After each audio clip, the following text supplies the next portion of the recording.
Hello, have a listen to this sound.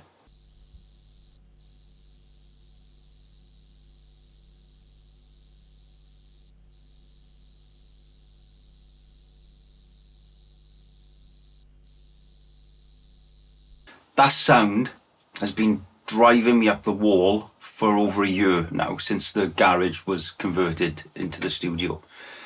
And the reason it's been driving me crazy is because it hasn't been there all the time. So I got two Ibanez guitars. I got this AAD300. It's got a dual, so it's got the piezo under the bridge, and then it's got its contact pickup by the neck. I got that same system on this one, and the baritone here. It's the Ibanez Ep20. I was only getting it on these two guitars, so I came to a conclusion that this pickup is just absolute garbage and microphonic until yesterday. So yesterday I was messing around with my baritone ML1, and I was using Tonocracy on the PC, and I got the same sound, and I realised that my acoustics are absolutely fine. And I spent a good hour yesterday basically tearing my studio, well, not tearing it apart, but I basically had to turn off things one at a time until I isolated the source, and I found the source finally after a year, and I finally managed to get rid of it. So I'll play the sound again. Let's play a little game. I'll play it, pause the video, and put in the comments what you think it could be, given everything that's in the studio: speakers, power amplifiers, PCs, smart bulbs, LED strip, smart strip light on the back of the monitor, studio lights, works laptops with Dell power bricks in them, other things that have got, you know, little plug-in power adapters that tend to hum horribly because they're cheap Chinese things. Have a think, have a listen again, and just put in the comments, just pause the video, put in the comments what you think it is, and then I'll kind of reveal what the noise is afterwards.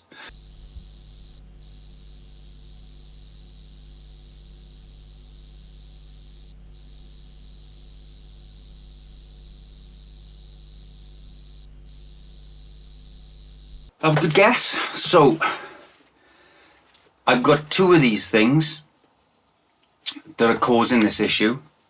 One of them is causing that horrendous noise I've already played, which was the bane of my life. But it would only happen, like I said, when I was using a cable to do the cover versions on the two acoustics. If I was using my microphones to actually mic them up for like my original stuff where I'm doing a proper studio recording, it wasn't there basically, or it wasn't noticeable.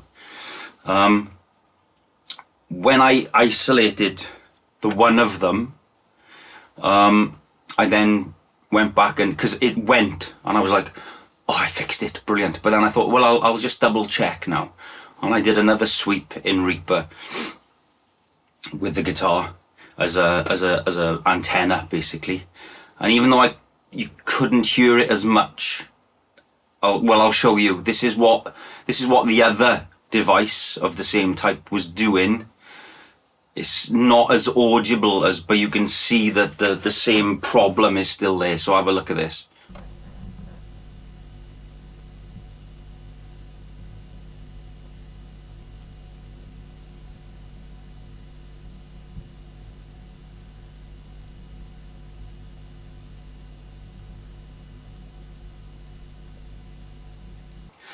So I got two devices that are causing me no end of problems for the past year that I've managed to isolate, and this is what's causing it, is this bloody thing.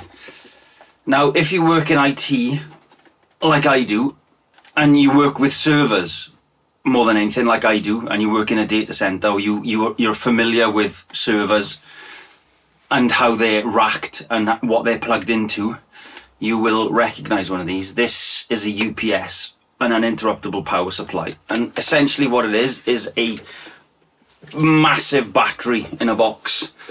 So you plug this into the wall, and then this becomes a power conditioner and a battery backup, essentially. So it smooths out the current, it smooths out the voltages, it protects you from not only a power outage where the power goes completely to your house, and it'll give you about 10 minutes to safely kind of like, you know, save all your work and shut down your computer, or shut down any device, really. It'll save you from what's called a brownout, which is when the voltage drops low enough that your devices can no longer function properly and they'll probably shut down.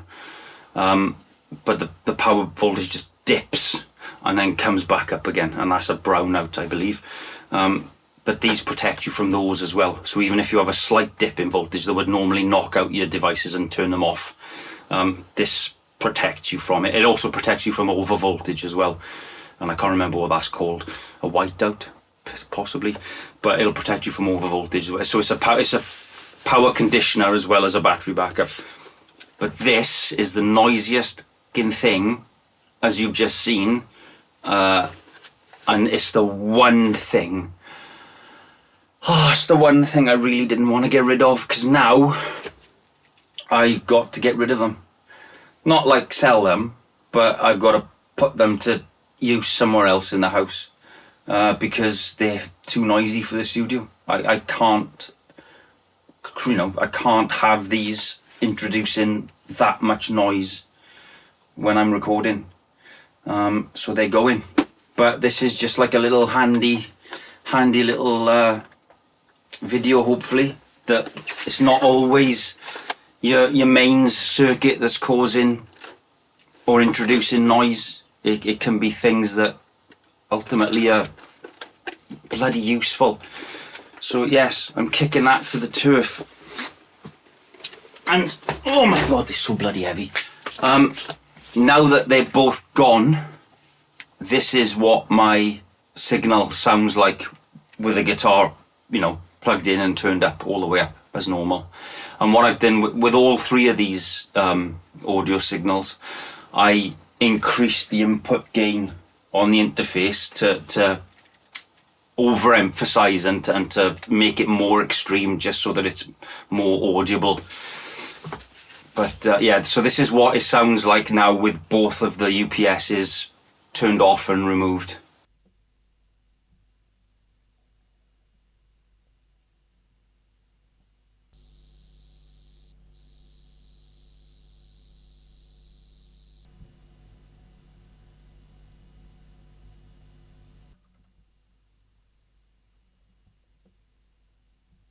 So that makes a massive difference. I'm really pleased that after a year I've managed to get that sorted. There's nothing special in this video, it's just a quick one. Just something I discovered yesterday that I'm really pleased I've managed to resolve. Yeah, just thought I'd share it. So there we go. I will see you on the next one.